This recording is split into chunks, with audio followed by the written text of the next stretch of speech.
Boa tarde a todos. Obrigada, Flipside, pela oportunidade de estar aqui com vocês hoje.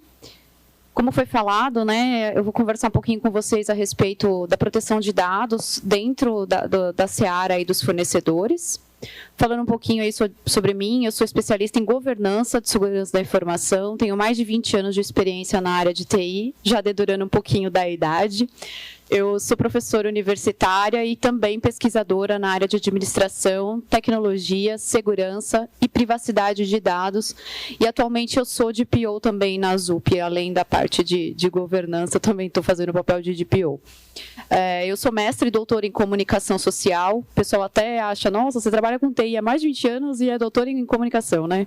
Mas hoje a gente trabalha mais, usa mais o celular para se comunicar, aparelhos tecnológicos, do que qualquer outra coisa. E tem muito a ver com a questão de privacidade, né? E eu sou tia do Matheus, sou santista e louca por viagens. Vamos lá, então, ao nosso tema. Qual que é o cenário que a gente tem hoje, né? Então, olhando aí para as mídias, o que a gente tem todos os dias são cenários de hackers, de sequestro de dados, e isso a gente sabe o quanto causa de prejuízo para as empresas, né? Então, são números aí que beira 25% das empresas brasileiras já tiveram algum tipo de prejuízo. Empresas perdem em torno de 7,5% no valor de mercado após sofrerem cyberataques. E a gente sabe que hoje em dia, talvez a imagem traga um prejuízo muito maior do que uma multa, né, em termos de regulamentação e etc. E a gente tem um desafio interno frente a tudo isso, né?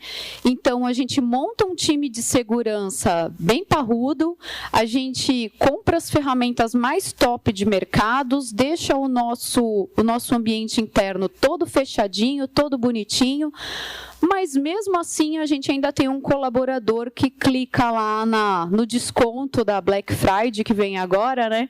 E acaba contaminando o nosso ambiente. Então, a gente já tem tudo isso dentro de casa para pensar e para trabalhar, né? Vamos colocar programas de conscientização, vamos tentar o máximo possível fechar o nosso ambiente interno. Mas, ainda assim, a gente contrata fornecedores dos mais diversos possíveis e alguns recebem até informações que são confidenciais, informações estratégicas, né? Então, nós precisamos, muitas vezes, compartilhar esses dados com os nossos fornecedores, com os nossos parceiros e até mesmo terceiros, quando a gente contrata e coloca um terceiro dentro de casa, né?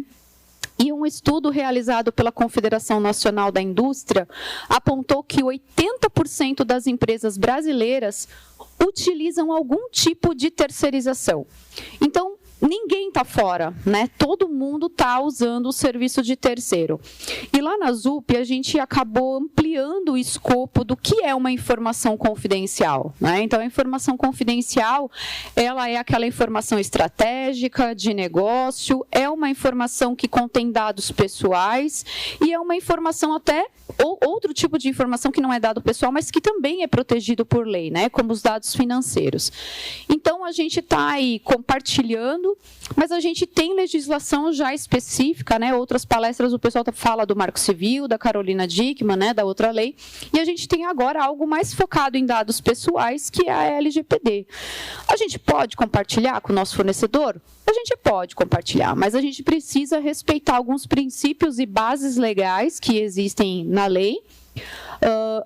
Antes de você compartilhar, você precisa informar ao titular do dado que você está compartilhando e você precisa informar para onde está indo esses dados, né?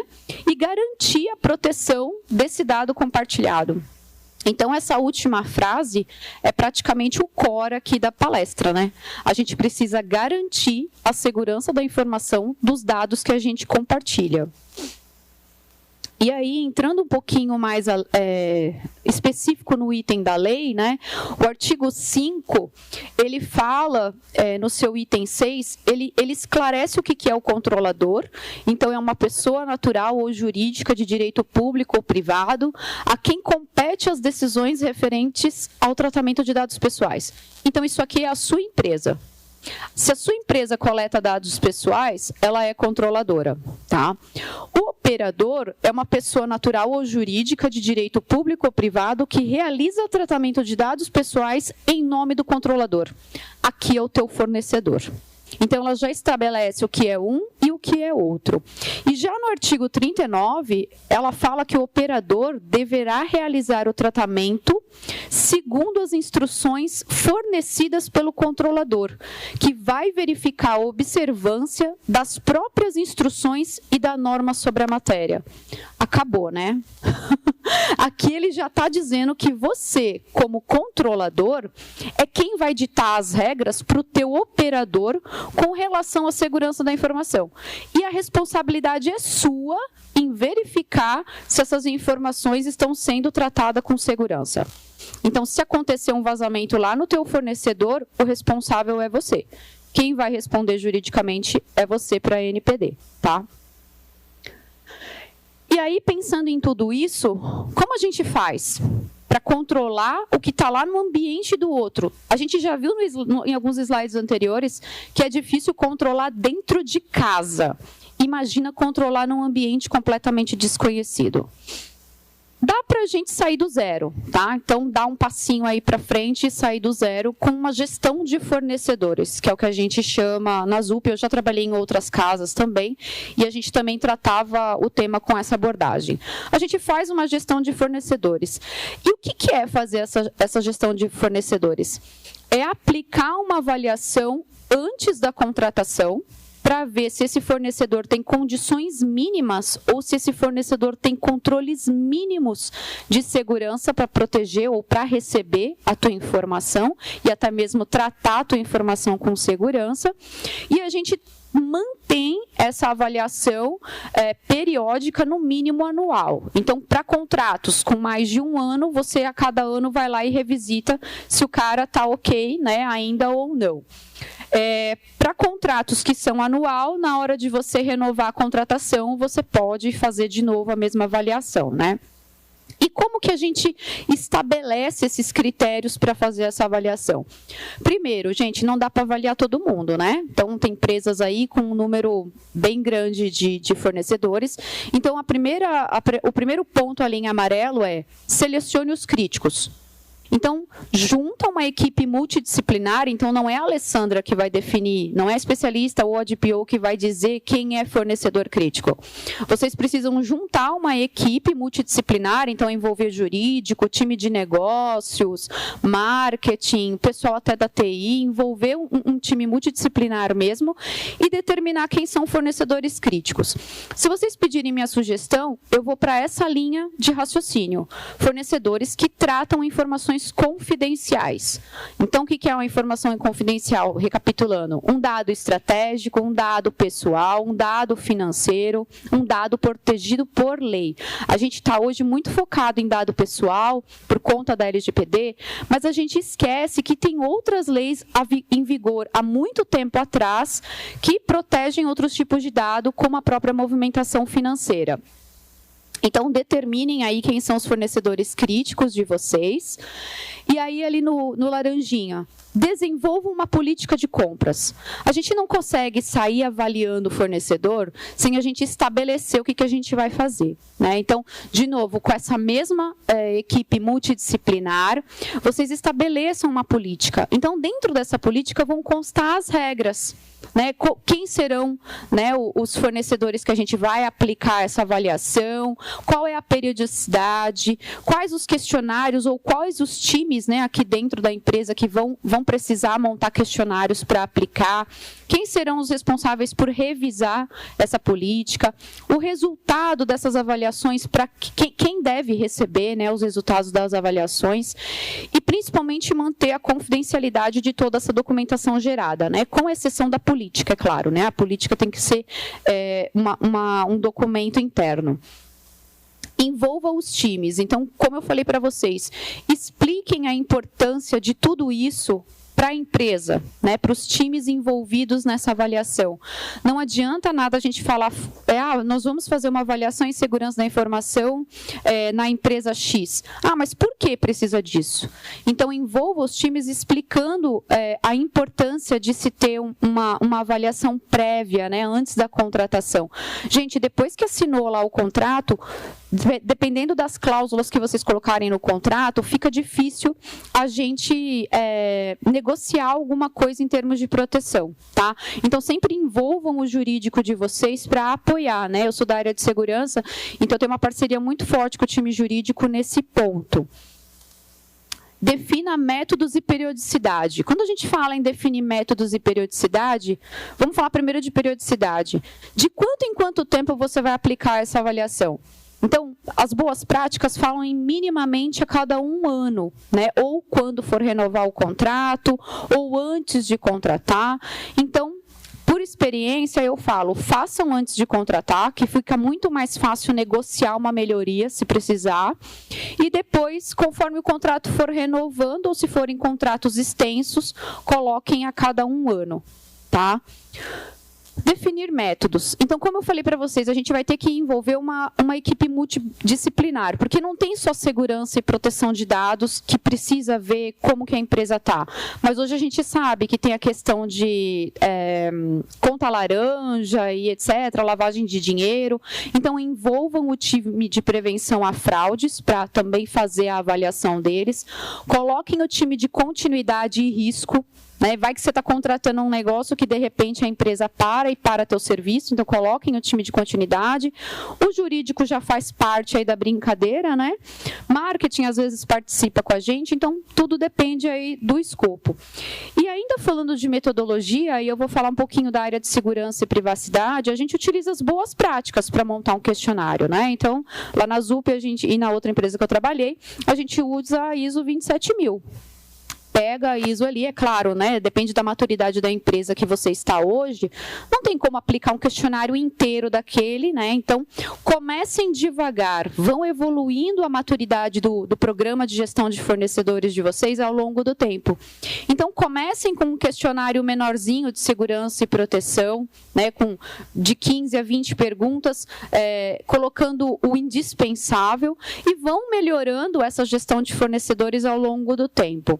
Essa casa que eu trabalhei anteriormente já tinha uma experiência muito grande lá. Eles iam com o questionário da ISO inteiro embaixo do braço e você vai ter que responder.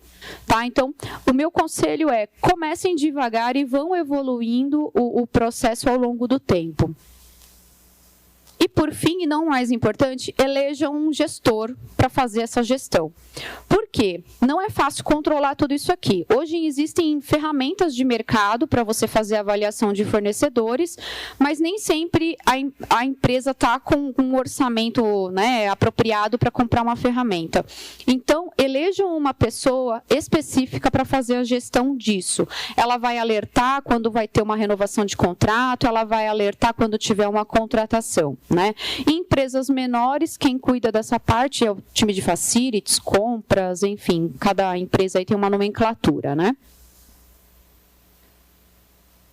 E aí, falando mais especificamente de segurança da informação, como que a gente pode, e proteção de dados, né? Como que a gente pode montar o nosso questionário?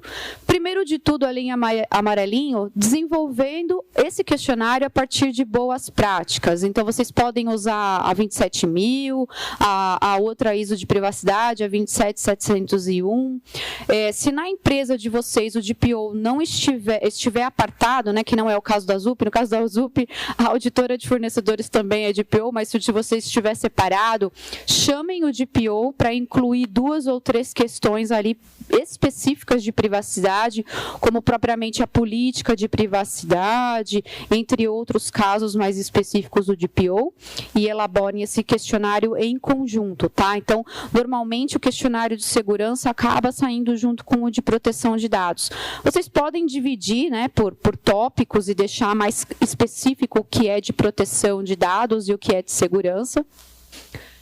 Evidências. Então, nessa pastinha vermelha aqui que eu coloquei, falando um pouquinho de evidências, para cada uma das perguntas que tiver ali, o teu fornecedor vai responder e vai anexar uma evidência comprovando que ele tem realmente os controles necessários de acordo com aquela pergunta, né?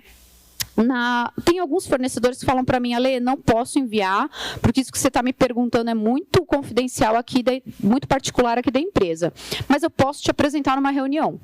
Ou se ele não falar isso, você sugere, olha, então você me apresenta numa reunião, não preciso ficar com a evidência, tá? E quando vocês forem guardar essas evidências, vocês também precisam garantir o controle de acesso restrito ao máximo possível e num local seguro, né? Já que vão vir algumas informações do teu possível fornecedor que são confidenciais, é interessante que a gente guarde alguma coisa, essas evidências em local seguro. Que foi esse item que eu coloquei aqui em azul, né? Então, garanta que as evidências encaminhadas são armazenadas em local seguro, com acesso restrito e controlado. Para as instituições que são regulamentadas, como a minha, que é regulamentada pelo Bacen, essas evidências, em alguns casos, eles perguntam se a gente faz esse tipo de avaliação e eu tenho que apresentar evidências de que eu faço. Tá? Então, hoje, grandes clientes também nos pedem evidência dessa gestão de fornecedores e também outros tipos de regulamentação. Segurança, né? Então, uma coisa muito importante que eu falo para quem me pergunta sobre esse tipo de processo é: exija do seu fornecedor a mesma coisa que você aplica. Não dá para eu exigir do meu fornecedor coisa que eu não aplico. Já, né, fica até esquisito, né? A não ser que você não trate dados pessoais, que você colete de uma maneira automática, não fica contigo, você passa direto, né? Mas se de alguma maneira você trata dado pessoal, você tem que ter segurança dentro de casa e você vai exigir a mesma segurança do teu fornecedor. Tenha em mente que todas essas informações que vocês compartilharam, elas são responsabilidade de vocês. Então, na hora de responder para a NPD ou para qualquer outra regulamentação que a gente vá sofrer, somos nós, controladores, somos nós quem coletamos as informações, é que vamos responder. E num outro lugar que eu fiz uma palestra parecida com essa, as pessoas me perguntaram, mas Alessandra, será que a NPD vai ter braço, né? Vamos dizer assim, vai ter pessoas para fiscalizar todo mundo? E aí a gente acabou conversando muito a respeito disso, com base até numa palestra que eu tive a oportunidade de participar na Fiesp. Foi um encontro para falar de proteção de dados e segurança. E a Miriam, que é a diretora da NPD, fazia parte de uma das mesas de debate e perguntaram exatamente isso para ela. E ela falou assim, hoje com o número de pessoas que a gente não tem como fiscalizar o Brasil inteiro, mas a gente tem como fazer acordo com órgãos regulamentadores. Então, por exemplo, os bancos, né, e instituições financeiras, quem vai fiscalizar é o Bacen. E o Bacen foi o primeiro órgão regulador que já fez a reunião com a NPD. Então, muito em breve, as regulamentações no setor financeiro, em cima da LGPD, vão vir com mais força. Mas, Alessandra, minha empresa é pequena, até chegar em mim vai demorar um pouquinho.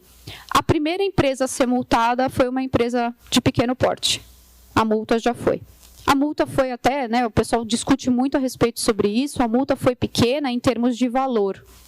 Mas a NPD é obrigada a publicar, né, a informação sobre a multa, ela relatou mais ou menos o porquê da multa, e aí é o nome da empresa que vai para o buraco, né? E às vezes a gente vê que o valor teu de mercado de imagem, às vezes é até maior do que o valor da multa, né? Que é limitado a 2% do teu faturamento ou 50 milhões.